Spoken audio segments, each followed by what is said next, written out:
મિત્રો જય દ્વારકાધીશ અને પશુપાલક મિત્રોને જય ઠાકર. મિત્રો આજે તમારો ભાઈ જાય છે દ્વારકાધીશને દર્શને અને એ પણ પગપાળા યાત્રા કરીને.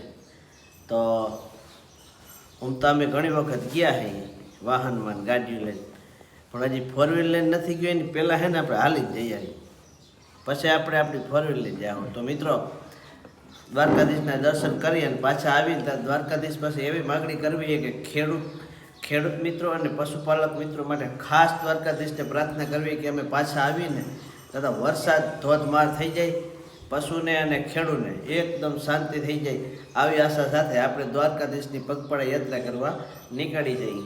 અને આપણી આશા લગભગ ભગવાન પૂરી કરી દે. સમગ્ર સૃષ્ટિના જીવને જળ એ જ જીવન છે, તો પાણી વગરનું જીવન નકામું છે. એટલા માટે કીધું છે ને કે જળ એ જ જીવન. તો આપણે પ્રભુને પ્રાર્થના કરીએ કે આપણી યાત્રા મંગલમય નીવડે અને ટાટિયા દુખ્યા વગરના પૂગી જાય. એ જ ખરેખર સાચી વાત કહેવાય. અને 4-5 મિત્રો રસ્તામાં હારે આવવાના છે, તો અત્યારે હું ઘરેથી નીકળી જાઉં, રસ્તામાંથી એને લઈ લઈને થાકીને હોઈ જાઉં. તમારું ગામ ક્યાંય આડું આવતું હોય ને તો ફોન કરજો, આપણે ચા પીતા જાઓ. એવું લાગે તો કે લઈ આવવા ઘેરે, નકર કંઈ ના કરતા વિડીયો જોઈને સીધો જવા દેજો. આવજો, બધાને જય દ્વારકાધીશ. 3-4 દી બ્લોગ નહીં આવે તો માફ કરજો, તે પછી રેગ્યુલર ચાલુ થઈ જશે. આવજો.